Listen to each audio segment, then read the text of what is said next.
मात्र 18 सेकंड, जी हाँ दोस्तों, मात्र 18 सेकंड का बीजेपी के दफ्तर का एक ऐसा वीडियो जो बीजेपी के पूरे पूरे आंतरिक पॉलिटिक्स की कहानी बताता है।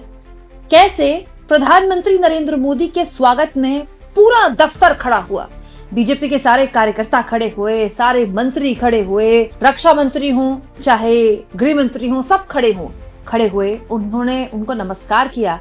लेकिन कोई एक था जिन्होंने प्रधानमंत्री का स्वागत खड़े होकर तो किया, लेकिन हाथ जोड़ने से साफ मना कर दिया। दोस्तों, आज बीजेपी के लिए मीडिया के हिसाब से बहुत बड़ा दिन है, क्योंकि बीजेपी को एक नया राष्ट्रीय अध्यक्ष मिल गया। आखिरकार नितिन नवीन को नए राष्ट्रीय अध्यक्ष के तौर पर चयनित कर लिया गया है। हालांकि दुनिया की सबसे बड़ी पार्टी के लिए भी ये भी बड़ी अजीब बात है, कैसा लोकतंत्र है दुनिया की सबसे बड़ी पार्टी के अंदर एक ही आदमी नामांकन दाखिल कर रहा है और फिर वही आदमी उसका चुनाव भी हो जाता है। मतलब इतनी बड़ी पार्टी में कोई दूसरा अपने आप को इस लायक मानता ही नहीं है कि चुनाव करा लिया जाए। लेकिन खैर, पार्टी का आंतरिक मामला है, हम होते कौन है बोलने वाले। लेकिन इस बीच एक वीडियो है जिस पर सोशल मीडिया में खूब बात हो रही है। बात क्या हो रही है दोस्तों? राजनीतिक गॉसिप हो रही है। दरअसल ये उस वक्त का वीडियो है जब नितिन नवीन के ताजपोशी के लिए प्रधानमंत्री नरेंद्र मोदी का आगमन हुआ। दफ्तर में पूरा का पूरा कार्यक्रम के लिए मंच सज चुका था। मंच पर रक्षा मंत्री, गृह मंत्री मौजूद थे। मंच के नीचे तमाम बीजेपी के सांसद, कार्यकर्ता, नेतागण, मंत्री सब बैठे हुए थे। इसके अलावा एक खास रो अलग से बनाई गई थी बीजेपी के मुख्यमंत्रियों के लिए। हुआ क्या, जब मोदी जी आए तो सभी से कहा गया कि मोदी जी के स्वागत में खड़े हो जाइए। आप तो जानते ही हैं दोस्तों कि मोदी जी का जब स्वागत किया जाता है तो इस बात का विशेष ख्याल रखा जाता है कि मोदी मोदी के नारे लगे, मोदी जी के सम्मान में सब खड़े हो जाएं। जब संसद के अंदर सांसद इस बात का ख्याल रखते हैं तो फिर संसद के बाहर तो बीजेपी के नेता इसका ख्याल रखेंगे ही रखेंगे।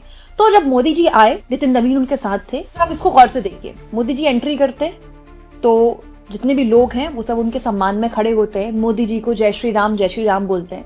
लेकिन एक वीडियो है जो बड़ा दिलचस्प है। इस वीडियो में बीजेपी के तमाम मुख्यमंत्री मौजूद हैं। यहाँ पर आपको उत्तराखंड के मुख्यमंत्री पुष्कर सिंह धामी दिखेंगे, आपको राजस्थान के मुख्यमंत्री भजन लाल दिखेंगे। इसके अलावा आपको यहाँ पर मोहन यादव दिखेंगे, मध्य प्रदेश के मुख्यमंत्री, और तो और उत्तर प्रदेश के डिप्टी सीएम केशव प्रसाद मौर्य भी आपको दिखाई देंगे। इस तस्वीर में योगी आदित्यनाथ भी आपको दिखाई देंगे।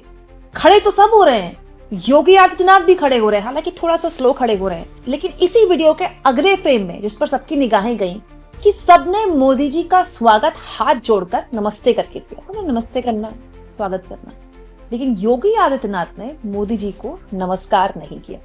और तो और ये फ्रेम दोबारा आया, दोबारा भी फ्रेम जब आता है तो भी योगी आदित्यनाथ नमस्कार नहीं करते। जैसे कई बार होता है ना कि नमस्कार करने में देरी होगी, बाकियों ने कर दिया, योगी जी ने हो सकता लेट किया हो, लेकिन नहीं, योगी जी ने नमस्कार किया ही नहीं। फिलहाल इस फ्रेम में तो नहीं किया, अलग से किया हो या दूसरे किसी फ्रेम में किया हो तो हो सकता है।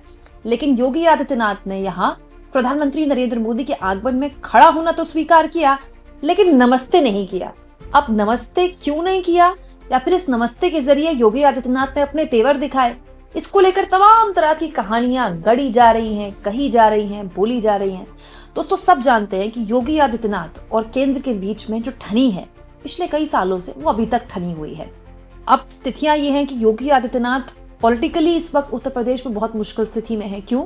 क्योंकि भाई योगी आदित्यनाथ के रहते हुए बीजेपी ने सबसे शर्मनाक परफॉर्म किया लोकसभा चुनाव में। तो सच्चाई है ना, अगर बीजेपी बहुमत के दूर हुई तो वो यूपी में बीजेपी की विफलता की वजह से हुई। ये तो उड़ीसा की सीटें थी जो बीजेपी की सरकार बन गई, नहीं तो बीजेपी की सरकार बननी मुश्किल हो जाती। वो किसके नेतृत्व में था चुनाव? भाई मोदी के लिए चुनाव था, लेकिन योगी आदित्यनाथ के सीएम रहते चुनाव था ना। तो जाहिर तौर पर योगी आदित्यनाथ राजनीतिक तौर पर भी सवालों के घेरे में थे। उनकी कुर्सी अब गई तब गई, खूब खबरें उड़ी, लेकिन कुर्सी उन्होंने बचा ली, क्योंकि हर बार संघ का हाथ उनके ऊपर रहता है। लेकिन यहाँ इस फोटो के जरिए ऐसा लगता है योगी दरअसल मोदी को भी एक संदेश दे रहे हैं, क्योंकि इस फोटो में दोस्तों जितने भी मुख्यमंत्री हैं सब पर्ची वाले हैं। पुष्कर सिंह धामी खुद अपना चुनाव हार गए उत्तराखंड में, लेकिन फिर भी उनको सीएम बनाया गया। केशव प्रसाद मौर्य किसके करीबी हैं और उनको डिप्टी सीएम बनाकर योगी आदित्यनाथ को कैसे कमतर आंका जाता है या कमतर किया जाता है, मुझे आपको बताने की जरूरत नहीं है। केशव प्रसाद मौर्य यूपी की हर उपलब्धि के लिए मोदी जी को जिम्मेदार ठहराते, योगी जी का तो नाम भी नहीं लेते। ठीक है, इसके अलावा आप बात कर लेते हैं राजस्थान के मुख्यमंत्री। इनकी तो पर्ची वसुंधरा राजे के जरिए निकाली गई थी, वो खुद हैरान रह गई थी, अरे ये कौन है, जैसे उनको पता ही ना हो कि इस नाम का कोई व्यक्ति भी बीजेपी का विधायक है। ये भी पर्ची वाले मुख्यमंत्री हैं, और मध्य प्रदेश के मुख्यमंत्री भी पर्ची वाले मुख्यमंत्री हैं। ये जितने भी नेता हैं, इनका अपना कोई जनाधार, मैं केशव प्रसाद मौर्य को हटा दूं क्योंकि उनके नेतृत्व में ही बीजेपी ने सरकार बनाई थी पहली बार जब प्रदेश अध्यक्ष थे। केशव प्रसाद मौर्य को अगर मैं हटा दूं, अगर आप राजस्थान के मुख्यमंत्री कह लीजिए या आप मध्य प्रदेश के मुख्यमंत्री कह लीजिए, ये तो बेसिकली बनाए इसलिए गए थे क्योंकि शिवराज सिंह चौहान और वसुंधरा राजे को साइडलाइन करना था। लेकिन योगी आदित्यनाथ इस तस्वीर में सिर्फ इकलौते ऐसे नेता हैं जिनका नाम मोदी के बाद योगी में आता है। मोदी के बाद कौन में आता है? आ रहे हैं भगवाधारी में। अगर किसी भगवाधारी का जिक्र होता है तो छवि योगी की आती है। चलता फिरता हिंदुत्व, कटेंगे तो बटेंगे जैसा नारा कौन देता है? योगी देते हैं। योगी का ही बुलडोजर मॉडल बाद में बाकी राज्यों के बीजेपी के सीएम ने ऐसे अनुसरण किया उसका जैसे पता नहीं कौन सा मॉडल होगा वो। तो योगी आदित्यनाथ, उनकी टीम, वो खुद अपने आप को फ्यूचर पीएम के तौर पर देखते हैं और इसमें कुछ हर्ज भी नहीं है। लेकिन यहां योगी आदित्यनाथ का नमस्कार ना करना, इसका क्या इशारा है? इसके बहुत से इशारे हो सकते हैं दोस्तों। देखिए, उत्तर प्रदेश की पॉलिटिक्स बहुत तेजी से बदल रही है। उत्तर प्रदेश में जब एसआईआर हुआ तो अखिलेश यादव ने तो खैर आरोप लगाए कि उनके वोटर को काटने का पूरा प्रबंध हो गया है। लेकिन जब एसआईआर का पहला ड्राफ्ट आया, उस पर सबसे ज्यादा आपत्ति जिसने जाहिर की वो योगी आदित्यनाथ ने एसआईआर को लेकर आपत्ति जाहिर की। बाकायदा इंडियन एक्सप्रेस ने खबर भी छापी थी और मैंने आपको खबर भी दिखाई थी, जिसमें योगी आदित्यनाथ ने एसआईआर का ड्राफ्ट आने के बाद कहा था कि बीजेपी का 80% वोट तो कट जाएगा। और बाकायदा उन्होंने आनंद फानन में अपने सारे मंत्रियों की, सारे एमएलसीज की, प्रदेश अध्यक्ष के साथ मीटिंग बुलाई वीडियो कॉन्फ्रेंसिंग में और सबको टारगेट दिया कि सब अपने अपने इलाके में जाएं और हर बूथ से 200 लोगों के नाम जोड़ें और कैसे भी करके जिन लोगों के नाम कटे हैं उनको जोड़िए। कहने वाले तब ये भी कहते थे कि दरअसल योगी आदित्यनाथ को इस एसआईआर के जरिए इस बात का डर है कि कहीं उनका खेल ना खत्म हो जाए। देखिए, मैं हमेशा एक बात बोलती हूँ, ये जो बीजेपी वर्सेस कांग्रेस की पॉलिटिक्स है ना, ये तो वो पॉलिटिक्स है जो दिखती है। एक्चुअली में जो असली पॉलिटिक्स होती है वो पार्टी के अंदर होती है।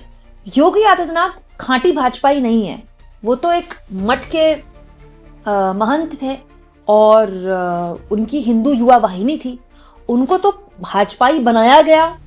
मुख्यमंत्री भी उनको नहीं बनाना था, मुख्यमंत्री को लेकर भी वो पहली पसंद नहीं थे। तो बाकायदा मनोज सिन्हा के नाम का ऐलान ही होना बाकी था, वो तो मंदिर में जाके पूजा अर्चना करने लगे थे।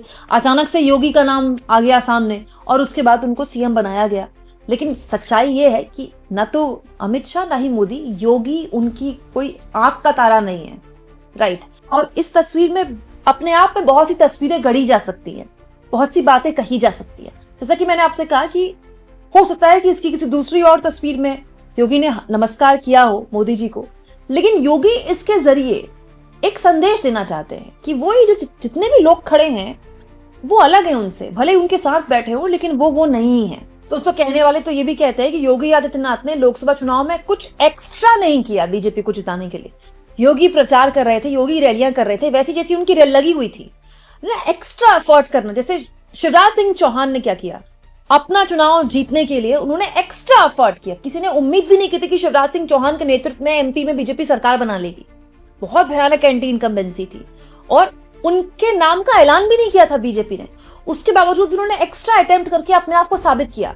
योगी ने 2024 के लोकसभा चुनाव में कोई अलग से कोई मीटिंग ली हो ताबड़तोड़, मतलब वो रैलियां कर रहे थे, प्रचार कर रहे थे, लेकिन वहीं कर रहे थे जहां पार्टी उनको भेज रही थी।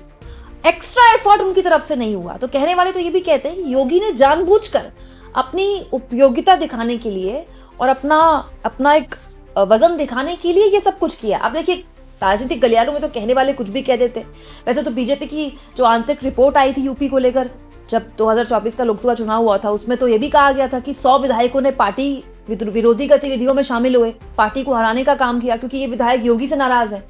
तो योगी वर्सेस अमित शाह के बीच की तकरार और उस तकरार में योगी का यहाँ मोदी जी को नमस्ते ना करना, अब इसको लेकर आपको जो भी कहानी गढ़नी है आप कर सकते हैं।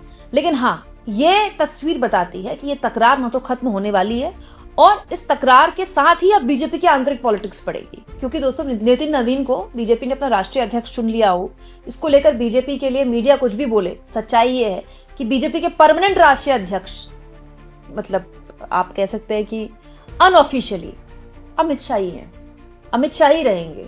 जेपी नड्डा थे तो भी वही थे, नितिन नवीन है तो भी वही रहेंगे।